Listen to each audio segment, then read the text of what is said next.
Hey everybody. So I was going to make this part of the next mapping Osiris, but I think it needs a video by itself because when we start getting into the mapping that's going to be going on in Egypt, it's really important that I don't make everybody's eyes blur over, because you're going to see a lot of what's called phi ratios, and you're going to see them all over the place. And if you don't understand what you're looking at before we start doing that, you're just going to see a bunch of lines all over the place, and they're not going to make sense to you. But if we go over this little exercise real quick, so that you can see how phi works, and how it works with the human body, then when we get over there and start mapping everything, the lights are going to turn on, hopefully. What you're looking at right here is the book called Temple and Man, which was written by R.A. Schwaller de Lubic's. He was featured in Magical Egypt by John Anthony West. Also featured people like Robert Bauval and other world-renowned researchers. It's important that we understand the way the ancient Egyptians thought. It means we have to get into their heads as best we can. Now, by no means do I believe that I'm able to do all that completely, because these folks were brilliant. They were highly conscious. But I'm learning. And so what I'm learning, the more that I dig into their information and not listen to all of the hype coming from crazy people that believe everything is evil, when you start digging into the ancient Egyptians, you realize these people were highly spiritual, highly conscious, and we would do well to follow in their footsteps. This is the reason why they were able to produce what they did. It's because these people were highly spiritual. Well, this building that you see this person overlaid on top of is called the Temple of Man, and it's located in Luxor. Now, this is a map of Egypt. I'm not going to go over this time, but I wanted to show you where this is located. This red triangle that you see right here is where this building is located. You can see it right here.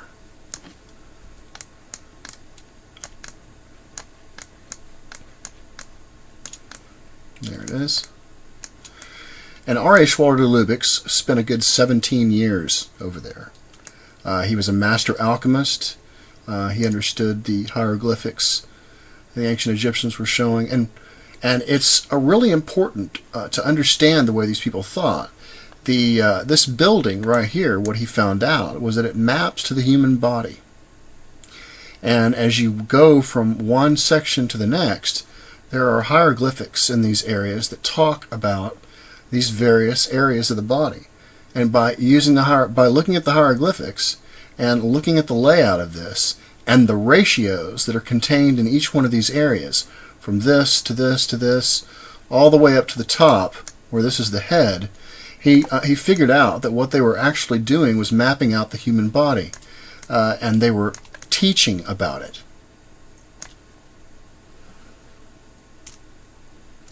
Now, what you will normally see when you see the diagram, if you notice, there's one figure and he's facing right towards you, overlaid on top of the building. You can see the way the top of the skull right there fits right into that area. And you notice the very top part of the skull is outside of the building. We're going to see why that's relevant here in just a little bit. But there's one facing to the side, and there's one facing right at us. And that's important, because when we start taking a look at Egypt, it's also going to apply. So we want to take a look at what the master has done here, R.A. Schwaller de Lubic's, so that kind of gives us a good idea what to look at when we start taking a look at Egypt. So that brings us to this phi ratio thing. And like I said, when we start taking a look at the way this stuff is mapped, you're going to see these. This is called a golden rectangle, and the golden rectangle has the phi ratio built into it, and so you can use it kind of like a ruler to make sure that that you're on the money when you're measuring things. And so the ancient Egyptians, a lot of people think that they only built the Great Pyramid. That's the only thing they did that was all spectacular. But what you find is that when you start taking a look at the hieroglyphics around Egypt, especially in the temples and stuff, They always incorporated phi into everything, but you don't really, when you look at these hieroglyphics, you don't really understand the level of detail, the level of thought, and everything that goes into these hieroglyphics, because number one, they are all perfectly according to the phi ratio. Now what the phi ratio basically is it's the way everything in nature grows. So if you want a good example of the phi ratio, you can take a look at your hand, take a look at the knuckles on your fingers, and so from the first area to the second area, just before the tip of your finger, we have this a ratio right here. So if this is 1 right here, then this area right here is 1.618. So it is a 1 to 1.618 ratio, and you find that in all of these. And what happens is it creates a spiral. And we're going to see that, and we're going to see that all over the place when we start getting into the mapping of this. And so in order to incorporate phi and do the measurements, you're going to see golden rectangles all over the place, but it's going to be important to use them. I just want to make sure that your eyes don't blur over when we get to the point where we're taking a look at them, because when we get out into Egypt, we're going to be measuring everything. And what we're going to find is that all of Egypt, from all the way down the Nile, all the way up to the Nile Delta, is anatomically, it is basically a replica of the human nervous system, all the way up and down the Nile. Now you've already seen that the head area, but that's just part of it. We're going to go and we're going to take a look at the rest of the Nile, and we're going to see some amazing things when we start mapping all this, and we're going to find that all of it maps to phi just perfectly. And the ancient Egyptians, they spoke of in their texts, when they talked about certain things, they used various places metaphorically to describe the human body. For example, that place called Busaris, which we've talked about before. They called it the place where the soul is found. Well, why would they say that? And the reason why they would say that is because it represented a certain part of the human body. We're going to see that when we go on. So let's just map a couple of this real quick. We're going to do a quick exercise. And I'm hopping back over here because I want to just show you the reference material. This is from the Temple and Man, from the Master. And what he's showing here is he's showing the way these guys mapped everything out and how they used phi. And this is what he's doing right here. And you're going to see a lot of this kind of stuff when we get over into mapping Egypt and so forth. And here's how he's got his ratios inside this building and so forth. And the way this maps is it maps to the human body. And this is also the way Egypt maps as well. And you got to ask yourself, how is it that the ancient Egyptians knew all this stuff? Well, the reason why they knew it all is because they were paying attention to nature. And at some point, they figured out that the Nile and the Nile Delta was a replica of the human nervous system. And this is the reason why they placed temples along the Nile. And this is the why that they refer to these various areas metaphorically, because they're actually referring to parts of the body. This book by R.A. Schwaller-de-Lubicz is called Symbol and the Symbolic, Ancient Egypt, Science and the Evolution of Consciousness. And what's interesting on this drawing is that this right here that he's put together on the cover page, if you don't know what you're looking at, means nothing, but there's actually some very important alchemy inside here. So we'll go over that a little bit. What I want to show you real quick is just to back up what we were saying.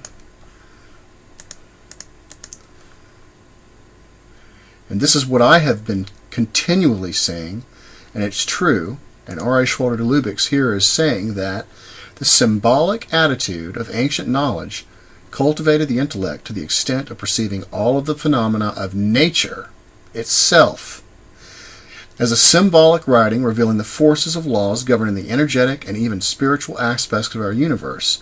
So when I showed you the Nile Delta and I showed you how that mapped to the head, this is the exact technique that the ancient Egyptians used a long time ago. And it is because they paid attention to nature and these are things that the average person's going to say, oh, that's impossible, everything goes by phi. No, not just everything goes by phi. Everything maps, it's like different levels of man is what you find out. This is the way the universe is structured. Remember, Christians, we hear that man is made in God's image. Well, this is what we're referring to. We've got science has looked at the universe, and they believe the whole universe is a large brain. I've shown you what we've seen out in the Orion Nebula, which we're not going to go into this time. But now we're going to take a look at Egypt.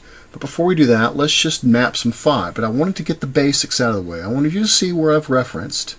I wanted you to see who has done this before and the master. I don't believe he's mentioned the Nile in any of his work.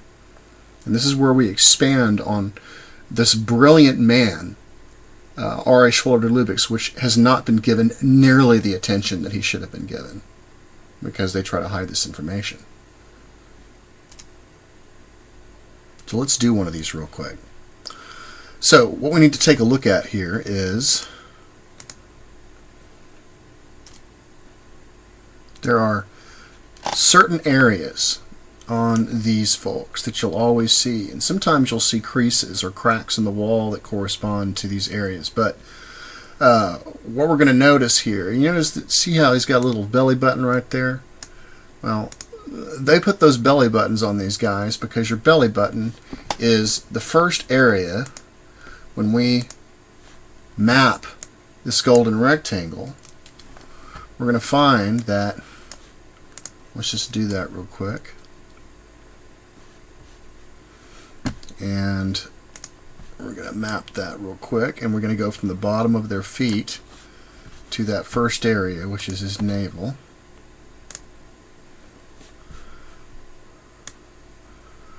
So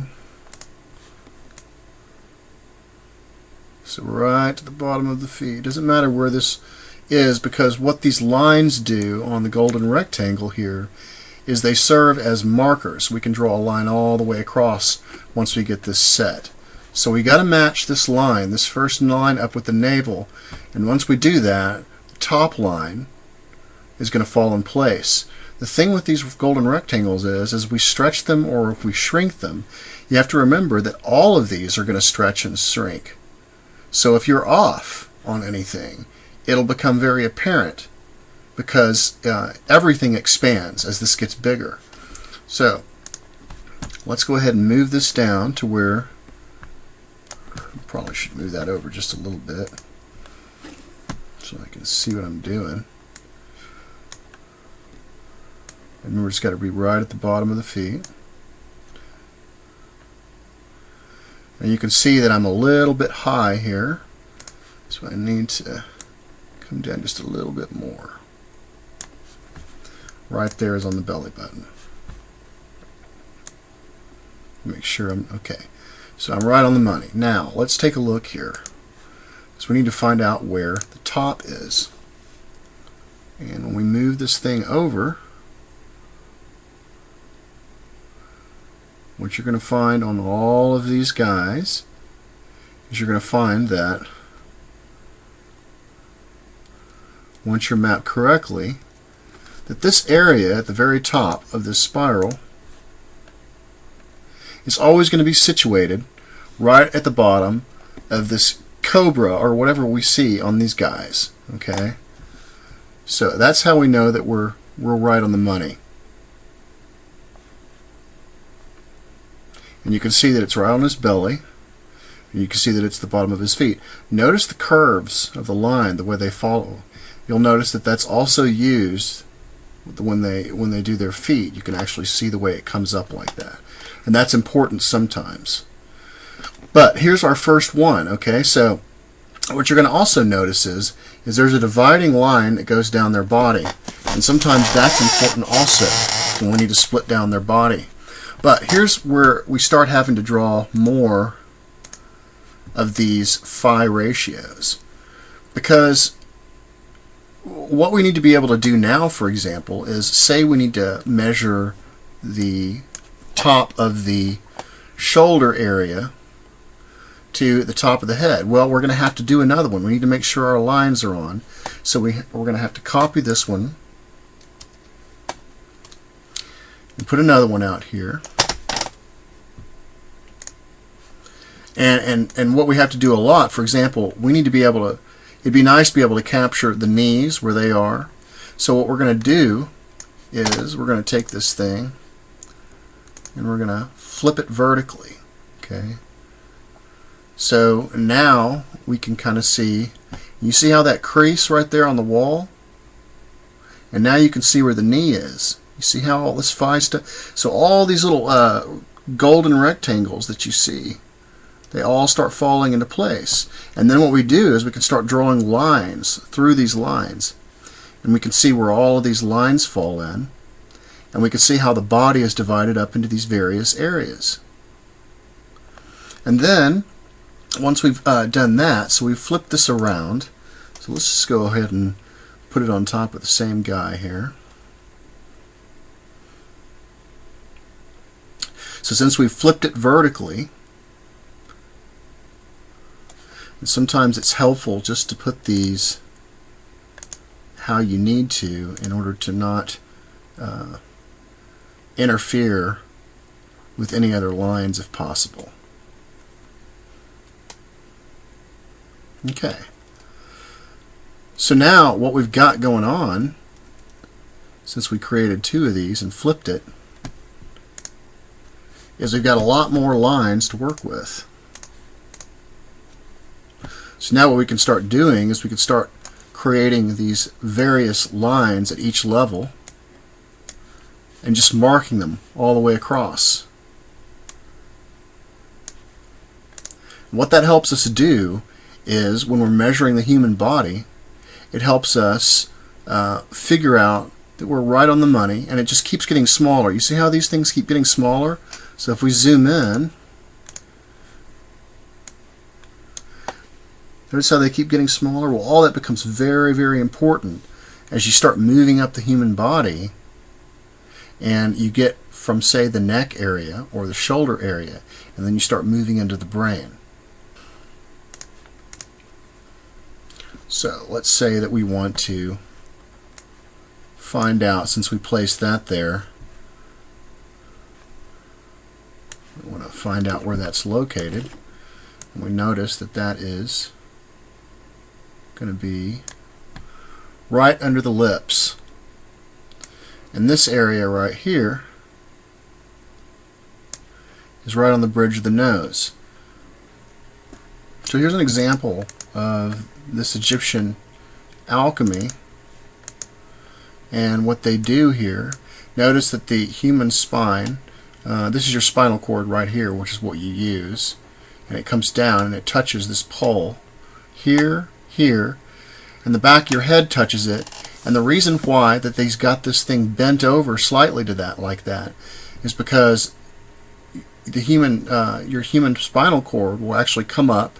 If you notice right here, I've got this other one, and this is the way that they do alchemy. You'll see that this right here actually corresponds to the vertebrae in the neck, just like we saw in R.A. Schwaller de Lubbock's and that in the Temple and Man. There's an area for the neck, and so when you've got everything lined up, where the spinal cord is sitting right there, in line with this area right here, then you can kind of see how the spinal cord comes up, and the pons fits right into this little box up here, and then you have this area that corresponds to this top chakra, and this is the way that they did it.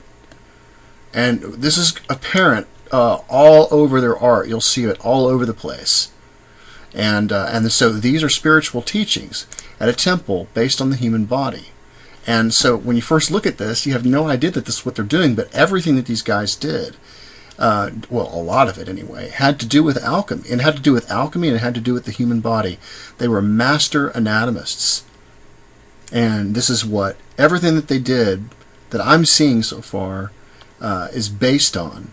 Because even when you take a look at the Great Pyramid, you'll see these same angles going on. So you'll notice in the Great Pyramid, you can see the angle from this area right here to the Queen's chamber, to the King's chamber, and you can see that this, if you follow this pole would be the same as the center of the pyramid right here. Then what you have going on here is you have this same angle that goes up as you do right here. And so the pyramid, it may have had other functions, but the reason why it was as precise as it was, and we'll go over this later, is because they had to account for various scales of the human body, because all of Egypt maps to the human body, with the pyramid, the Great Pyramid, being the part of the head, but there's also a pyramid of the whole body, and we'll see that as well. So here's a completed one for you, just to kind of see what I did here. So we started out with our same golden rectangle that we used, and the first thing that we did on these guys, and by the way, all these guys are the same height and everything, all the phi ratios are the same, but it looks like a mess, right? But the reason why it looks that way is because we had to use different size golden rectangles and then flip them vertically in some instances. And what that allowed us to do, if you can see these different spirals going around in the place, is it allowed us to perfectly map the various levels of this person. So once I had, say if you notice I went from the floor to the hips, that's also where the navel is on this guy. You see that? And from there to the heart area, which is exactly where that is, and to the shoulders, and at each one of these levels you'll notice that there's various golden rectangles that have been used. And then even when we go up into the head, I had to flip one that way and I had to flip one that way in order to account for these different levels that you see right here all the way until we get inside the head. So that's the reason why you see all of these things all over the place. And so there's a reason for it. It's not just a bunch of lines put all over the place. You learn this from hieroglyphics, but this is the way that they mapped the human body. And people wonder how they came up with measurements, and it's really not that difficult when you think about it. Put 1,000 people out there and keep measuring the height of them and their proportions till you get about 1,000 people. What's going to end up happening is your average is going to get closer and closer to phi. You're going to get closer and closer to the correct proportion for a human. And so once you've done enough people, then you have this perfect ratio that you can use as a marker for everything. And then you can use nature and stuff. So initially, what probably ended up happening is they looked at nature and they realized there was a similarity between nature and themselves. And eventually they learned about themselves to a certain point. And this is the reason why we see all of this in their art. Everything that we see, when you take a look at this stuff that's chiseled into these temples, it's all exact. And all of the things that they're showing you, these various things, they all have meaning. They didn't just paint stuff on the wall. They didn't just chisel things out of the wall because it looked like a nice piece of art. No, they all have deep meanings about them. Just look at the lines along his elbow, his arm here, the way this curve ends and where it ends up here, the curves that you see right here in between his legs and where his feet are. All these things, they meant certain things. And when you see them showing these various, these different depictions of them doing things, then you find out what all this stuff is about. They were using alchemy and they were showing the human body. So one of the things I've been struggling with, and we're going to see, this is another piece of alchemy, is I had not been able to easily find how to map the Eye of Ra, and because there was never a complete piece where you could actually see enough of the human body for it to make a difference. There are some things out there that show these different parts of the brain, but they're not proportionally correct, what you see on the internet normally. But when I found this particular one, and we have to remember that the hieroglyph for Osiris was an eye and a throne. This is exactly what we're seeing right here. It is an eye and a throne. And so when you understand what the Egyptians were doing, Osiris was not some separate god that people were worshiping. And this goes all the way back to ancient Egypt, and it even goes into what we learn about in the Bible, except for the church, has taken all this stuff and twisted it into different meanings. Jesus is basically the same thing. It represents this divine in man. So this eye on the throne, which represents Osiris, actually maps to the human body. And they used very clever alchemy in order to do this. And here's how it maps right here.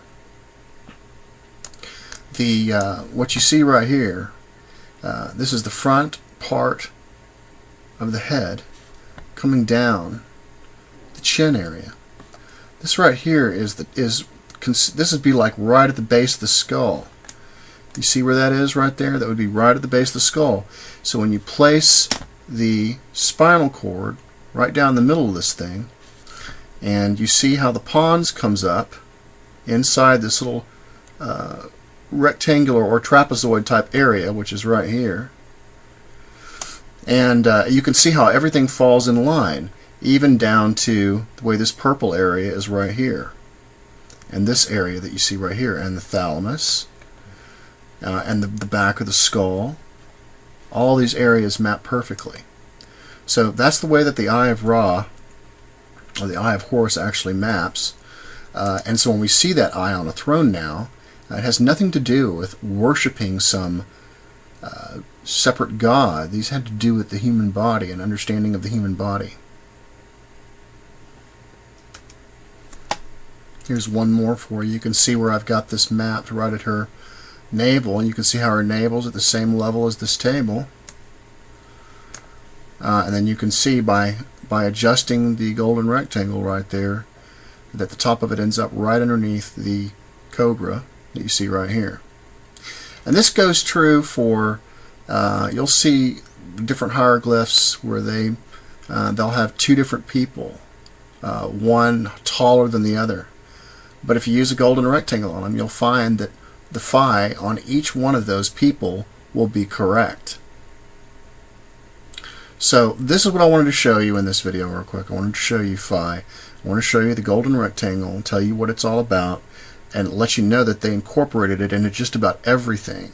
And the level of detail, the level of alchemy, and the deep meanings that go into the hieroglyphs, once you really study it, once you really get into these guys, you can really have nothing but complete respect for these people. Oh my gosh, we don't do anything like that nowadays. These people were meticulous, and they're highly spiritual. And the idea that all these people just worshipped the sun and stuff like that, and it's a bunch of crap. These types of things were metaphors for understanding what they called the man cosmos, or the anthropocosm. It wasn't just about worshiping some sun. It was about, and that's what everybody believes. They believe that these people just worshipped separate gods and they were the sun and things like that. This is not true. What they were doing is they understood the way that the universe worked on a metaphysical level, because when you understand that the universe is different levels of man, and you understand the way they talked about different areas of the Nile, these areas of places, like there's one place that they mentioned that that without a heart I can't sail up and down the Nile, or something like that, is in one of their texts.